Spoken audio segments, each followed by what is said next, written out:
নমস্কার বন্ধুরা। এই গরমে তেল ছাড়া যদি কোনো হেলদি নাস্তা বানিয়ে খেতে চান তো বলবো এই নাস্তাটি বানিয়ে খান। এত মজা পাবেন যে আপনাদের রোজ বানিয়ে খেতে ইচ্ছা করবে। তো তার জন্য তেমন কিছুই লাগবে না। আপনার হাতের কাছে যে কোনো চাল, সেদ্ধ চাল কিংবা আতপ চাল যেটা আপনার ঘরে আছে সেটা 2-3 ঘন্টা আগে ভিজিয়ে রাখুন। তো আমি এখানে 200 গ্রাম আতপ চাল 2 ঘন্টা আগে ভিজিয়ে রেখেছি। ওটাকে ভালো করে ধুয়ে মিক্সি জারের মধ্যে দিয়ে দিলাম। এইবার ছোট একটা পেঁয়াজ আমি এখানে টুকরো করে কেটে দিলাম। যেমন ঝাল খাবেন আপনারা সেরকমই কাঁচা লঙ্কা কুচিটা এখানে দেবেন। আমি বেশ কয়েকটা কাঁচা লঙ্কা কুচি কিন্তু দিলাম একটু ঝাল ঝাল খাবো বলে। এখানে আমি দিলাম পুদিনা পাতা। পুদিনা পাতাটা দেওয়ার জন্য যেমন সুন্দর একটা ফ্লেভার হবে, গ্যাস অম্বলের কিন্তু কোনো রকম সমস্যা থাকবে না। তো এখানে স্বাদের ব্যালেন্সের জন্য 1 চামচ চিনি দিলাম। আর এই যে দিলাম ভাত, যেটা আমাদের ঘরে সব সময় থাকে। তো আমি 1 বাটি ভাত নিয়েছি, পুরোটা আমি দেব না, হাফ বাটি মতন এখানে দিলাম। দেখুন হাফটা আমি তুলে রাখলাম। এইবার আমি মানে হাফ বাটি জল দিচ্ছি এখানে। জলের পরিমাপটা আমি আপনাদেরকে বলে দিলাম না। এটা কিন্তু একটু পাতলা পাতলা ব্যাটার হবে, সেটা আপনারা খেয়াল করে যতটা জল লাগবে ততটাই জল এখানে দেবেন। তো আমি হাফ বাটির থেকে একটু বেশি জল দিয়েছি। তো ওটা দিয়ে দেখুন একদম স্মুথ করে ব্যাটারটা রেডি করে নিয়েছি। একটু মিক্সি জারটা ধুয়ে আরও একটু জল দিলাম, কারণ ব্যাটারটা ঘন আছে, তো ব্যাটারটা পাতলা করতে হবে তার জন্য। এইবার দেখুন ব্যাটারের ঘনত্বটা একটু খেয়াল করুন, কিভাবে আমি কতটা রেখেছি, এরকম করে ঘনত্বটা রাখবেন। এইবার এখানে আমি ব্যবহার করছি হচ্ছে বেকিং পাউডার, হাফ চামচের থেকে একটু বেশি, আর হচ্ছে স্বাদ মতন লবণটা দিলাম। দিয়ে আমি এবার সুন্দর করে এটাকে ফেটিয়ে নেব। আমি এখানে বেকিং পাউডার ব্যবহার করছি, আপনারা কিন্তু ইনোরও ব্যবহার করতে পারেন। সেক্ষেত্রে ইনোটা যখন আপনারা বানাবেন সঙ্গে সঙ্গে দিয়ে সঙ্গে সঙ্গে বানাবেন। আর ইনোটা যদি না দেন, বেকিং পাউডার দেন, সেক্ষেত্রে এইভাবে রেস্টে রাখতে পারেন। তো আমি এটাকে সাইডে সরিয়ে রাখলাম ঢাকা দিয়ে। এদিকে এগুলো খাওয়ার জন্য একটা চাটনি তৈরি করব। গ্যাসটাকে অন করে দিয়েছি, কড়াই বসিয়ে সামান্য একটুখানি তেল দিয়েছি, জিরে এখানে ফোড়ন দিলাম, 2টো শুকনো লঙ্কা দিলাম, ছোট একটা পেঁয়াজ দিলাম, দিয়ে হালকা করে ভেজে নিলাম।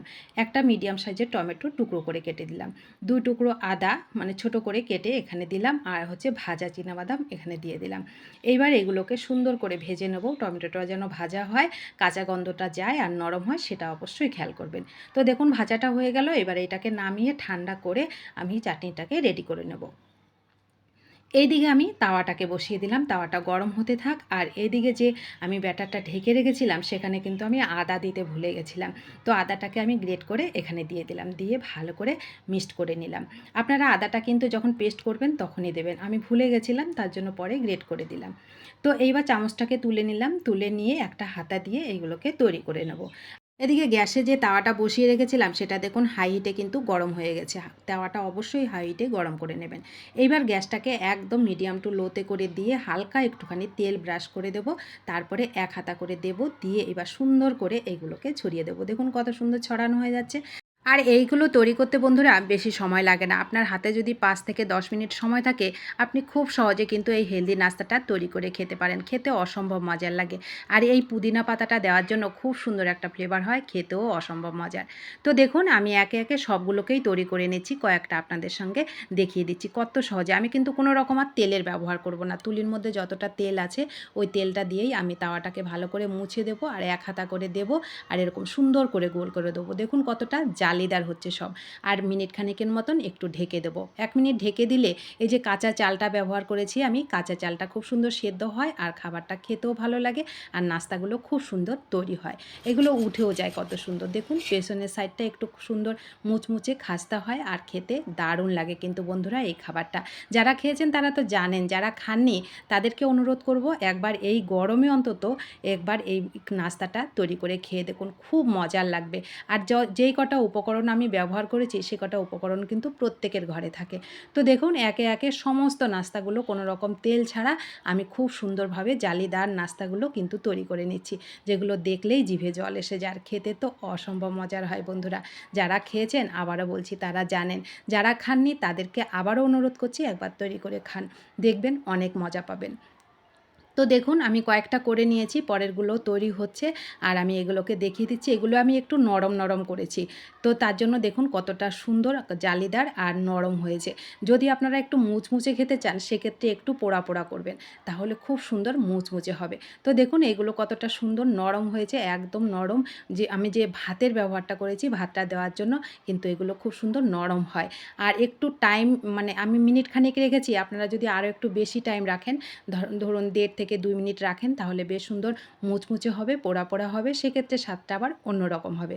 তো যেটা আপনাদের পছন্দের আপনারা সেটাই রাখবেন। তো দেখুন আমি প্রথম কয়েকটা নরম, নরম করেছি, পরেরগুলোকে দেখুন একটু পোড়া, পোড়া করছি। এগুলো দেখুন কত সুন্দর পোড়া, পোড়া হয়েছে আর একদম মুচমুচে হয়েছে। এই ধোসাটা খেতে সত্যি অসম্ভব মজার বন্ধুরা। যারা ভাত ব্যবহার করবেন না তাদেরকে বলব একটু টক দই ব্যবহার করবেন। তাহলেও কিন্তু খাবারটা খেতে বেশ ভালো লাগবে। তো সাথে যদি থাকে এরকম সুস্বাদু চাটনি আর কি চাই বলুন? এই খাবারটা সত্যি অসাধারণ লাগে। তো দেখুন আমি পরেরগুলোকেও তৈরি করে নিচ্ছি। পরেরগুলো আমি একটু কিন্তু মুচমুচে তৈরি করছি। যেমন জালিদার হয় বেকিং পাউডারটা দেওয়ার জন্য আর খেতেও অসম্ভব মজার লাগে। তো কেমন লাগলো বন্ধুরা আপনাদের কাছে এই ছোট্ট সহজ রেসিপিটা? অবশ্যই কমেন্ট করবেন, ভালো লাগলে বাড়িতে তৈরি করে খাবেন আর আপনাদের প্রিয়জনদের কাছে শেয়ার করবেন। আর নতুন বন্ধু হলে চ্যানেলটা সাবস্ক্রাইব করে প্লিজ আমার পাশে থাকবেন। আর রেসিপিটা যদি ভালো লাগে বন্ধুরা অবশ্যই ভিডিওটিতে একটা লাইক করবেন। আপনাদের একটা লাইক পরবর্তী রেসিপি তৈরি করতে অনেকটা উৎসাহিত করে। আর এই হেলদি নাস্তাটা যদি না খেয়ে থাকেন আবারও বলছি একবার তৈরি করে খেয়ে দেখুন, অনেক মজা পাবেন। তো দেখা হবে আপনাদের সঙ্গে নতুন কোনো রেসিপিতে। ততক্ষণ অবশ্যই সকলে ভালো থাকবেন, সুস্থ থাকবেন এবং আনন্দে থাকবেন। ধন্যবাদ।